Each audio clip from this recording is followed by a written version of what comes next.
a CNN investigation many months after the fact to come out and say exactly what Palestinians were saying at the time. The Nakba is still happening in 2023. Every day there are new Palestinians that are made refugees. It's not normal for you to attack a grandfather in the street and kill him. It's not normal for you to fire at a 2-year-old's head. Apartheid army, which acts as judge, jury, executioner, they do the killings and then they decide to absolve themselves from any liability for the killings. The 80-year-old Palestinian-American man who was bound and gagged by Israeli soldiers. The soldiers will not be charged. But let them be a Ryanair pilot who says, "Welcome to Palestine," and you are fired. Plan to divide Al-Aqsa Mosque. Palestinians will never let this happen without resisting in their fullest capacity. These motherfuckers love a partition. They will partition anything. 2-bedroom, more like a 4-bedroom.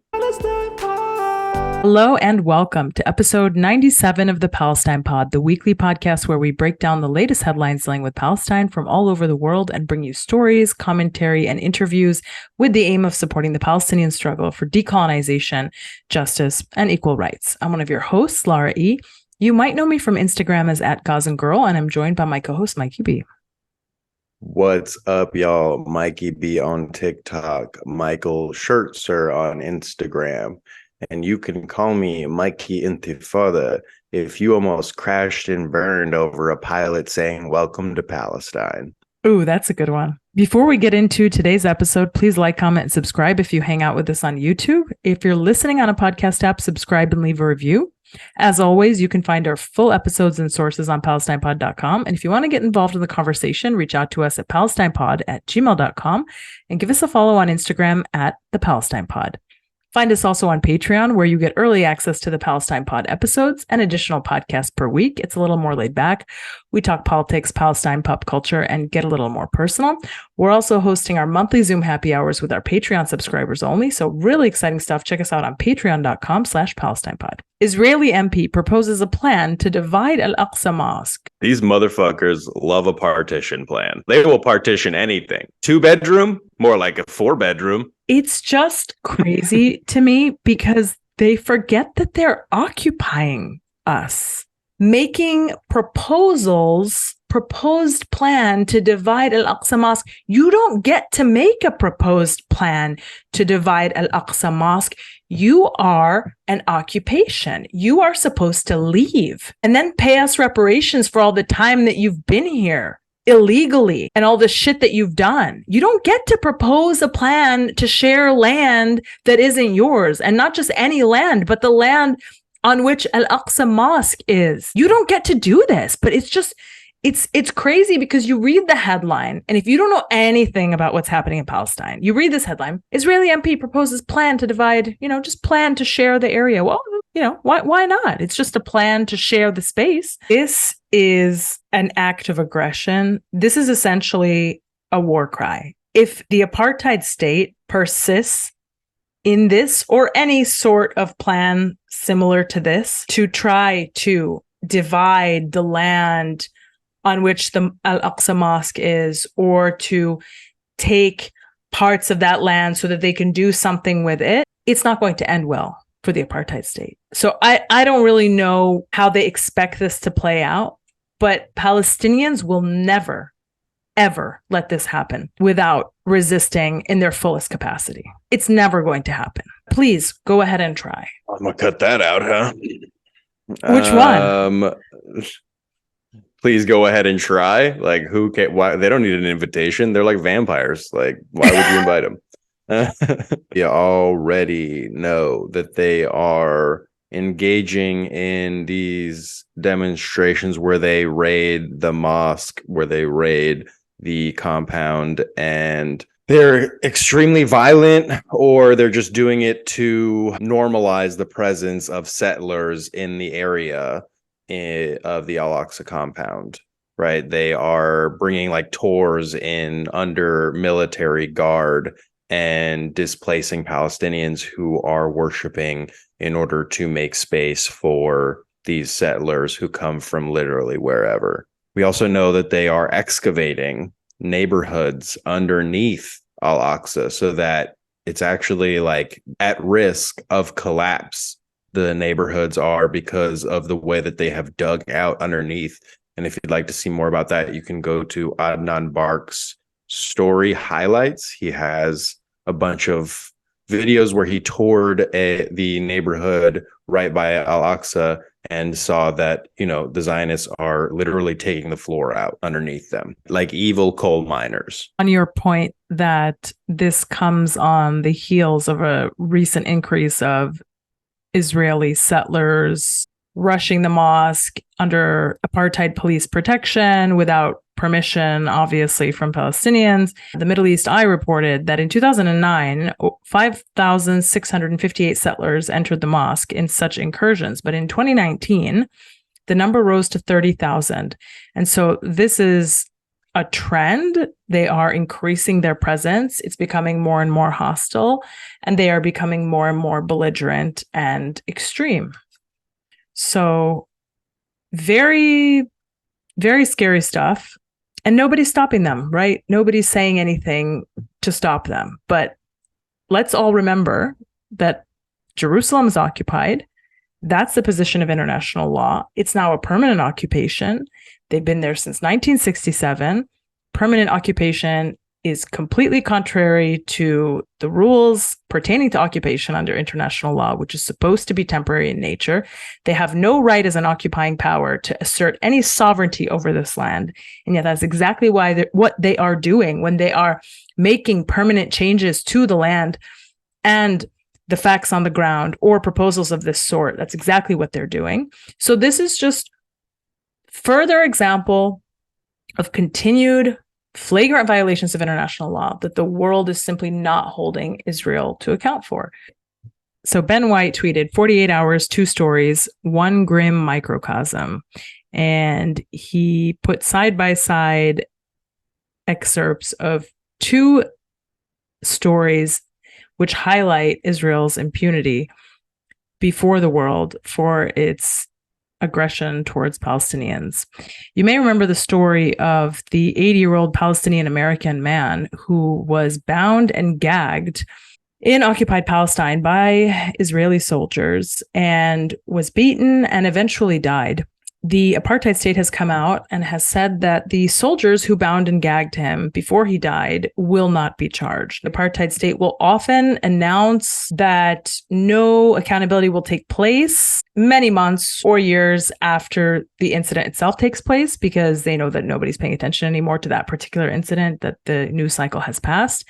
So this came out very recently. It was reported by the Haaretz. And in addition to that, we also have the Haaretz reporting that the soldier who killed the Palestinian toddler Mohammed Tamimi, who fired a bullet at his head, will not face disciplinary action either. So here you have 2 incidents of clear wrongdoing, clear extrajudicial killings of Palestinians who were on their land, in their homes, parked outside of their house in a car, which was the case of Mohammed Tamimi. The 80-year-old was walking in his village. And in both cases, the apartheid army, which acts as its, judge, jury, executioner, they do the killings and then they decide to absolve themselves from any liability for the killings, right? Because that makes perfect sense. They've come out and said, oh yeah, by the way, these incidents, nobody's going to be dealt with in any sort of disciplinary fashion. So, and by the way, we don't even know who has done this because they haven't actually released the names of the soldiers who killed both the 80-year-old Palestinian-American man or Mohammed Tamimi. But let them be a Ryanair pilot who says, welcome to Palestine, and you are fired. In fact, the CEO of the company will come out and apologize for the actions of one employee. Yeah. Same news cycle. The Ryanair pilot that says welcome to occupied Palestine, let this be artwork from Gaza children, and they will go into a meltdown, right? They will melt down, they will issue press releases, they will advocate for it to be removed. Let this be a law student who's delivering a speech at her law school graduation, and she is talking about upholding principles of justice, equality, freedom for all. Let it be that. and the entire lobby goes into overdrive thinking about what they can do, damage control to stop it, to get her reprimanded, to ruin her life. Zionists are coming out calling for her to not even be admitted to the New York bar because she's talking about holding Israel accountable for their crimes. They start texting Mayor Eric Adams at 3:30 a.m. But when they are actually doing the murdering and we're like, hey, it's not normal for you to attack a grandfather in the street and kill him, and he's a Palestinian-American, he's in his land, and you as an occupying army have just murdered him, and you're like, oopsies, we shouldn't have done that. It's not normal for you to fire at a 2-year-old's head. That's just not normal for you to kill a 2-year-old. When we say that, and by the way, that's a reasonable thing to say. And we're calling for some action to be taken for really, really bad crimes. Because we're coming off of the heels of May 2021. People know more. People have seen what Israel has done. People are more educated. Remember when many months ago, we are talking about the settler pogroms in Hawara. And we're calling it exactly that. And Fatima actually in her speech referred to incidents of settlers attacking Palestinian property and attacking Palestinian towns.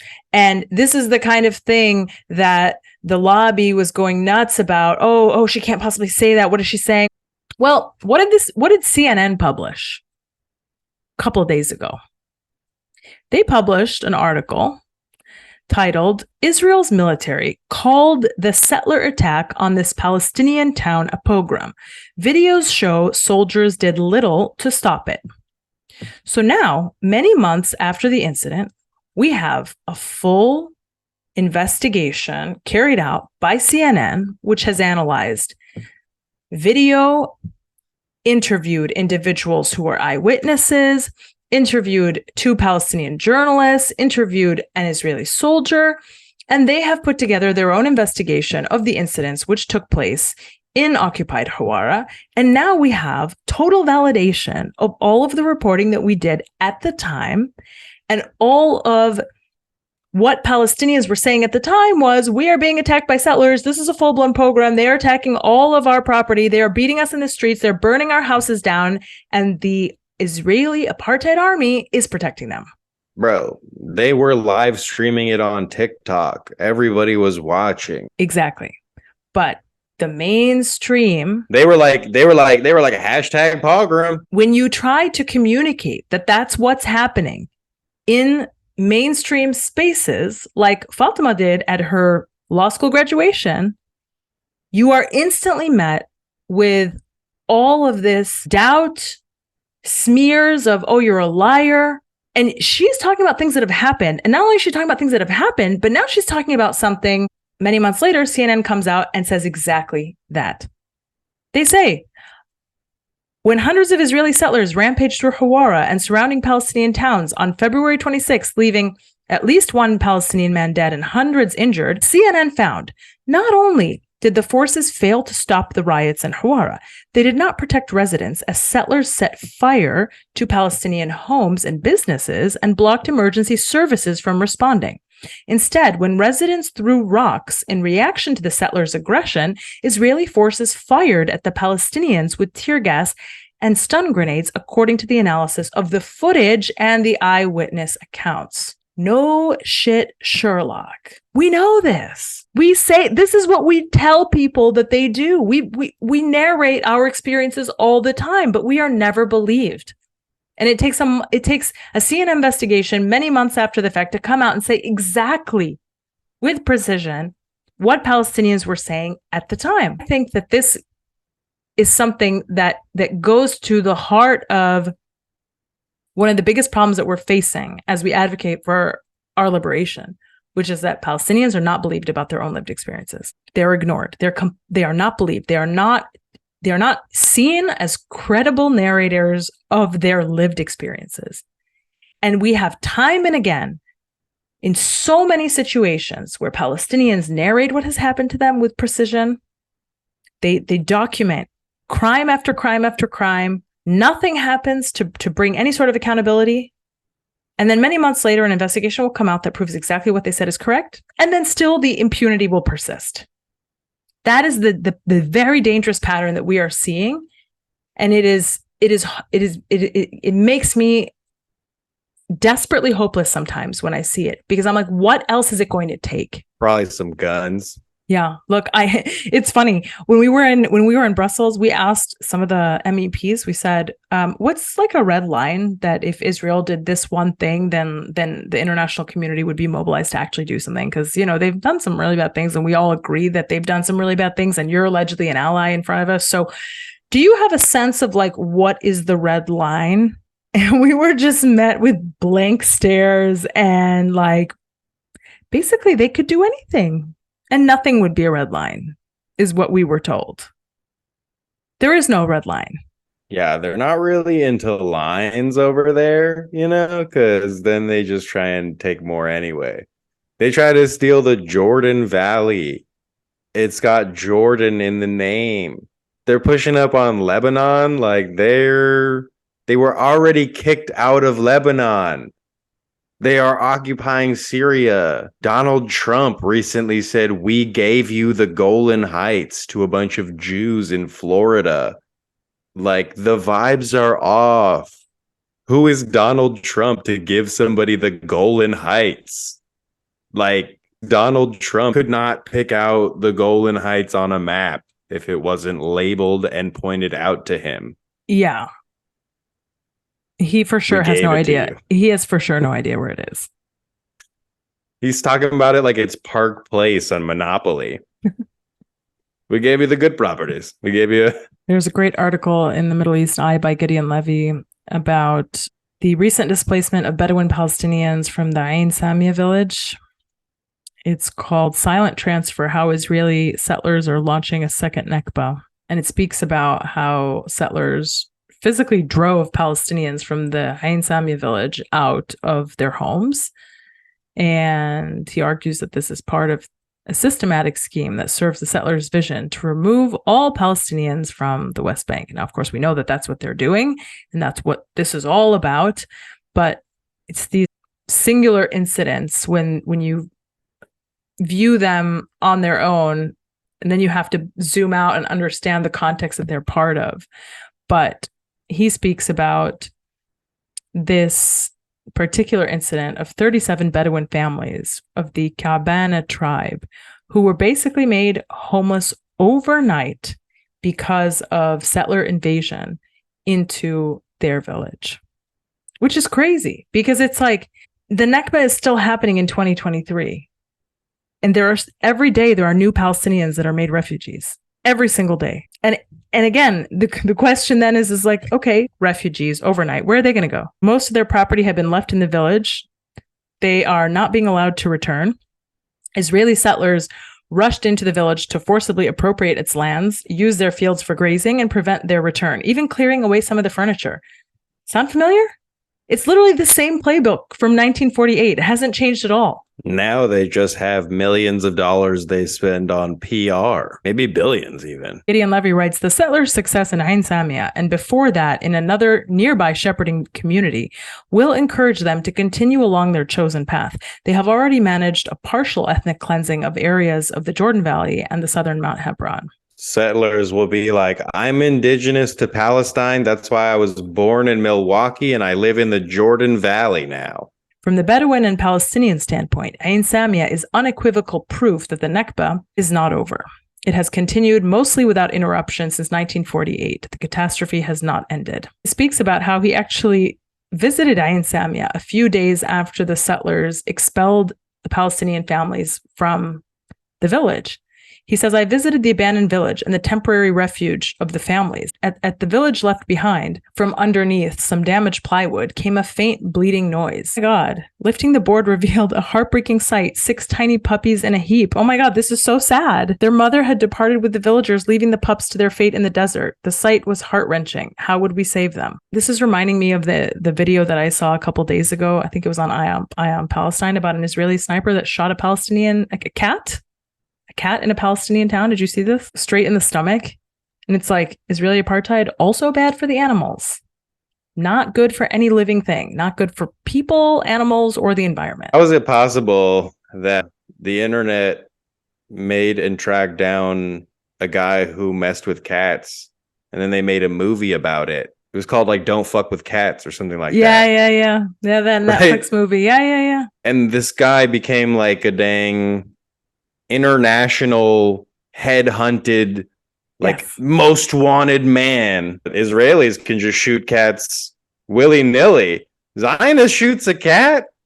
Hey, literally goes unnoticed. People are like relieved it wasn't a human. Where's the manhunt? He speaks about some of the other things he saw in the village. He says a nearby field had turned black and sooty after the settlers burned it.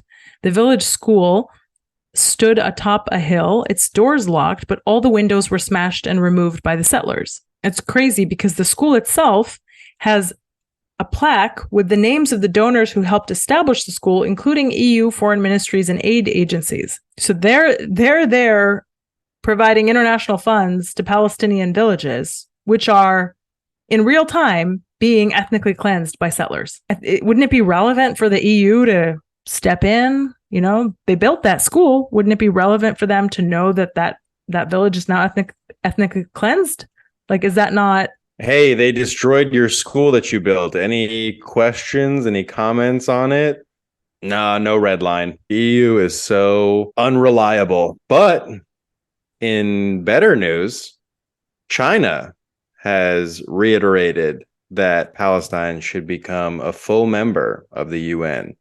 Chinese leader Xi hails the establishment of China-Palestine strategic ties. I saw this story and I don't know what to make of it either, because he is reaffirming his commitment to Mahmoud Abbas. He says, we are good friends and partners. And it's like, I don't care if you're friends with Mahmoud Abbas. We're not friends with Mahmoud Abbas. We don't, it's like, I don't know.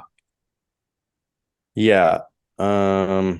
Like if he had said, like, I'm down with the Palestinian liberation movement and the Palestinian people, it's like, cool. But all he really said was like, I'm friends with Mahmoud Abbas, which is like, fine. But basically, I saw him say something like Palestine is a just cause. He did say, yeah. So he said, okay, fair enough. Otherwise, I would not have mentioned it. Fair enough. So he says, I was also unmoved by this is my good friend Mahmoud Abbas. It's not why I was bringing it up, right? You're absolutely right. Like, oh, goody. Oh, good. Finally, the cavalry has come in. This letter writing campaign has come to a fruition. Sure. So you're right. Let's be fair here. So he did say we are good friends and partners regarding Mahmoud Abbas, but he also said that his government has, quote, always firmly supported the just cause of the Palestinian people to restore their legitimate national rights. And then he went on to say some words about the two-state solution, which, is what it is. Sure. I think he actually said something about restoring 67 borders, though, which is even more like, obviously it's not our position, but for a government official to take that position, talking about, the occupation having to give back land is kind of a big change in the language used to describe the situation. Yes. Right. As they're actively ethnically cleansing and stealing more land day by day, you have a government that's like, well, you actually have to start giving some of it back. And yes, obviously, it's not going to reflect the land back movement that's, driven from the ground up, but it is good to see a shift in language and hopefully policy coming from the top down. Let's see where that goes. I won't hold my breath, but let's see where that goes. Well, to their credit, China has also recently intervened in Yemen and stopped the Saudi US-backed campaign of genocide in Yemen. So they brokered a peace treaty there as well. I'm not saying it's the same situation, obviously, but China is positioning itself in opposition to US hegemony in a way that is notable so far. And I'm not like a huge China fanboy, obviously, you know what I mean? Like I'm not like me and President Xi hang out. But good friends. We're good friends. We're good friends. Oh, dude, me and Xi, we grab tea. But I am trying to provide like a narrative that is counter to US imperialism. Understood. And any pushback, any loss of land by US imperialism is a good thing for the Yeah. global, population. Well, here's a story. Speaking of, well, it's actually not speaking of because it's on a totally different subject. So great, smooth transition, as I am always known for that. I have just roasted myself. You and Paris Hilton have the smoothest transitions. Stop. That is Paris so Hilton rude. has recently become a DJ for no, our listeners. It is not recent. She's been a DJ for like 10 years now, and it's never been good. Don't call it a comeback. She's been here for years. All right, look. Remember Jamal Khashoggi? Well, his widow has sued an Israeli spyware company, NSO, over phone hacking. The murdered Saudi journalist, Jamal Khashoggi, who we all agree, like, it was a bad thing for him to be murdered. Everyone agrees about that. Well, it just so happens Zionists were involved. So, well, hold on now. I'm sure there are some folks who work at a Saudi embassy who have some things to say. Yeah, they probably they have a reasonable case for why they saw Shimi, this journalist. Yeah, they probably don't. They don't listen to us. But in any event, the widow of Jamal, they do. Okay, the widow of Jamal Khashoggi stated in a lawsuit that surveillance software built by the Israeli surveillance company NSO Group was used to spy on her messages in the months leading up to her husband's death. In a civil suit filed Thursday in the Northern District of Virginia, Hanan Elater Khashoggi said that NSO intentionally targeted her devices and caused her immense harm, both through the tragic loss of her husband and through the loss of her safety, privacy, and autonomy. The Israeli spyware company didn't respond to the lawsuit initially, which is just very typical. It's like, oh, we're being sued for being involved in this, journalist murder. It's like, who cares? It's in America. He'll be fine. We don't have to respond. We don't have to show up, just like the extent to which they are just so like brazen, right? It's like, you think they would at least just like show up, respond to the lawsuit? No, we don't have to respond. Who cares? And I hope she wins her lawsuit. That's all we can say. But yeah, they're going to have to respond. Or they're not. They'll be, if she wins, there'll be a default judgment entered in against them. And then they'll just be like, we don't care. We're not going to, good luck enforcing it. Yeah, take it out of what you owe us. Yeah, exactly. Oh, great. Just send us $3.99999 billion instead. Keep a little penny for yourself, kid. Don't spend it all in one place. Also, more good news from the international community. Mexico gives full recognition to Palestine, welcoming an embassy, which indicated that the move to welcome Palestinian embassy in Mexico had come after the government and parliament in the country fully recognized the state of Palestine.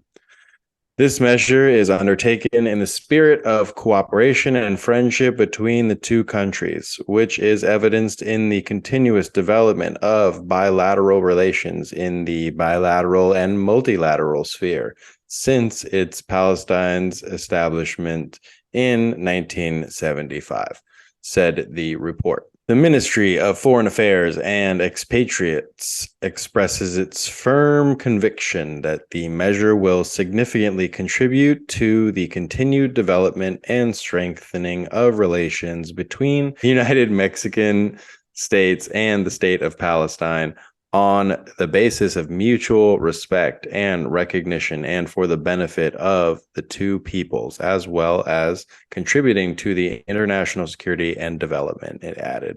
The Mexican Senate passed a resolution recognizing Palestine as an independent state last November on the anniversary of Palestinians' own Declaration of Independence, November 15th, 1985. The State of Palestine has over 80 embassies around the world and 12 in Latin America, including Brazil and Argentina. So Mexico is joining a consensus here, according to juancole.com. A leftist, whatever that means, someone who chaired the Labor Party youth, called killing of Mohammed Tamimi necessary and better than another terrorist attack. Oh, I saw that tweet.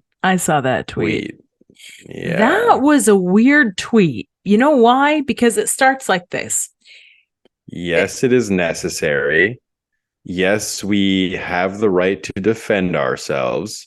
Yes, his death is better than another terrorist attack, but it still hurts. So painful. May the memory of Mohammed Tamimi be blessed. What a mind fuck. It feels like my internet froze, but it's actually just my brain. It's a weird tweet because it's like a Zionist attempt to show humanity, but it gets all just Well, first, there's 3 bullet points about how it's necessary to murder children. right. And then you get a but still, it's painful. It hurts. Hurts me. Yes. Center me in this murder of a 2-year-old. Center the colonizer in their pain over the memory of a 2-year-old murdered by the occupation that they support. It's really a travesty for them, actually. You know, this is giving me vibes of like Golda Meir. Remember her quote? Remember her quote about we can never forgive them for making us kill their children? Yeah. Yeah. That's what this is. This is like it was really a gun to your head type of situation for them. Right. You had to kill the children. Oh wait, no, the guns were the other way. Exactly. But that's what it's like that same kind of reasoning where it's like, we don't want to kill them, but it's just these Palestinians. They just are putting us in this impossible situation of having to execute their children, which obviously is super traumatizing for us, and we will never forgive them for it. I'm going to need therapy from reading that tweet. Yeah. Nice. Like what? But they're literally, I mean, it reminds me of the video of that soldier, you know, who's testifying in front of like an Israeli parliament or something. And he's like, I can't sleep. Like, I wet the bed. Like, super tough to be the colonizer. Can't imagine what it's like to be on the other side of that gun. They're all liars and fakes, and don't believe a word they say, you know, but take everything that we say as gospel. All right, folks, that has been another episode of the Palestine Pod. Thank you all so much for listening. Check out our full episodes and sources if you don't believe everything that we say as gospel at www.palestinepod.com. Find our Instagram at the Palestine Pod. Then send us an email at palestinepod@gmail.com. And look for us on Patreon, www.patreon.com/PalestinePod. That's been another episode of the pod. Thank you all so much for listening. Dude, Joe Biden, every time I read the news, well, I mean, I don't read the news very often. Not like that kind of news, not like Joe Biden news, you know. But yes, what's the latest on Biden? Whenever I do, I feel like I'm always reading about him falling. Like last week, there was like 2 falls in a row. Yeah. Yes. I heard he fell in love again with Dr. Jill Biden. Is that a joke that he wrote? No, but it did fall short.